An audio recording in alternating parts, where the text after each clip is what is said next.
Menurut kamu perusahaan terkaya di dunia itu ada apa aja sih? Apple, valuasinya sekitar 3 triliun dolar. Microsoft kurang lebih sama. Saudi Aramco, raksasa minyak dunia, masih kalah dengan perusahaan ini. Jauh sebelum Elon Musk dan Jeff Bezos lahir, tepatnya pada abad ke-17, ada sebuah perusahaan yang kekayaannya jika disesuaikan dengan inflasi hari ini mencapai angka yang gak masuk akal, yaitu sekitar 7,9 triliun dolar Amerika.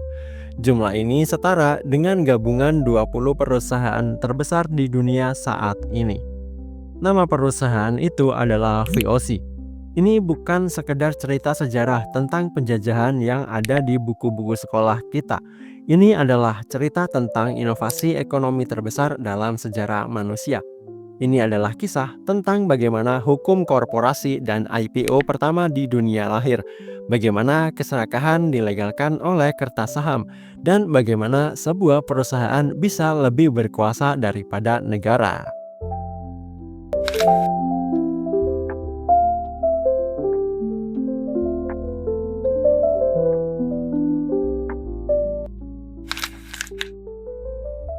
Tahun 1602, sebuah ide revolusioner lahir. Pemerintah Belanda menyatukan para pedagang yang saling bersaing menjadi satu kongsi dagang raksasa yang kemudian dibentuk perusahaan bernama VOC. Tapi VOC butuh modal super besar untuk membangun armada kapal perang dan benteng. Dari mana uangnya? Mereka tidak meminjam ke raja. Mereka melakukan sesuatu yang belum pernah dilakukan sebelumnya, yaitu IPO atau Initial Public Offering. VOC membuka kesempatan bagi siapa saja, bukan hanya bangsawan, tapi juga tukang roti, pembantu rumah tangga, hingga pedagang kecil untuk menaruh uang mereka dan membeli selembar kertas kepemilikan perusahaan. Inilah saham pertama di dunia. Konsepnya sederhana. Jika kapal selamat dan untung, semua pemegang saham dapat dividen.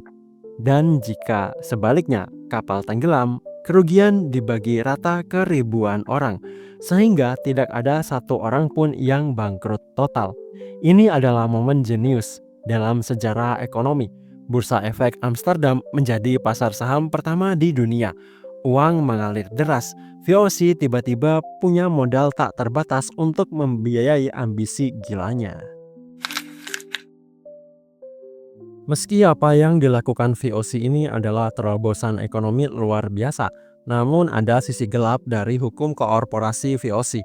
Pemerintah Belanda memberikan VOC hak oktrooi, yaitu hak istimewa yang gila. Bayangkan, jika Apple hari ini punya tentara sendiri, bisa mencetak mata uang dolar sendiri, dan boleh menjajah sebuah negara. Itulah VOC, sebuah negara dalam negara. Dan tidak ada yang memanfaatkan hak ini lebih kejam daripada Gubernur Jenderal Jan Pieterszoon Koen. Koen ingin memonopoli pala di Kepulauan Banda ketika rakyat Banda menolak monopoli dan tetap berdagang dengan Inggris. Koen tidak menuntut mereka ke pengadilan. Dia mengirim tentara. Dari sekitar 15.000 penduduk Banda, hanya tersisa kurang dari 1.000 orang setelah operasi militer Koen. Sisanya dibunuh, diperbudak, atau mati kelaparan. Semua demi satu tujuan ekonomi, menjaga harga saham VOC tetap tinggi di Amsterdam. Ini adalah contoh nyata ketika motif ekonomi menabrak etika kemanusiaan dan hukum melegalkannya. Setelah hampir 200 tahun berkuasa, VOC akhirnya runtuh. Kenapa? Apa karena kalah perang? Bukan. Ironisnya, raksasa ekonomi ini hancur karena penyakit yang sama yang sering kita lihat di berita ekonomi hari ini, yaitu korupsi dan mismanagement. Para pejabat VOC di Batavia hidup seperti raja, memperkaya diri sendiri dengan memotong keuntungan perusahaan. Mereka melakukan fraud, manipulasi laporan keuangan, sementara hutang perusahaan menumpuk untuk membiayai perang yang tak berkesudahan.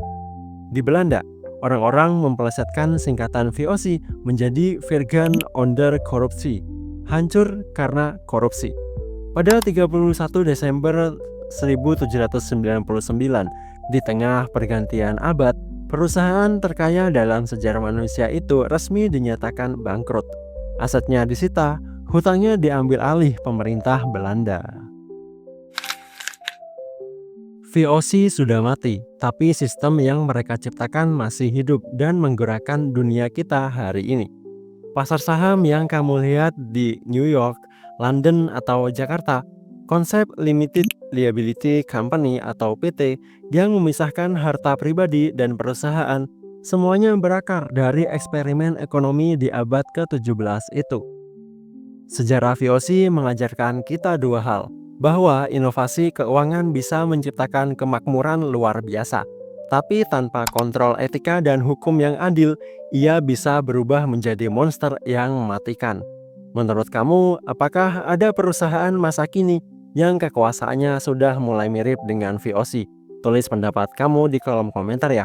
Sekian dulu cerita dari zona kita kali ini. Terima kasih sudah menonton. Jangan lupa like dan subscribe untuk pembahasan ekonomi dan hukum lainnya.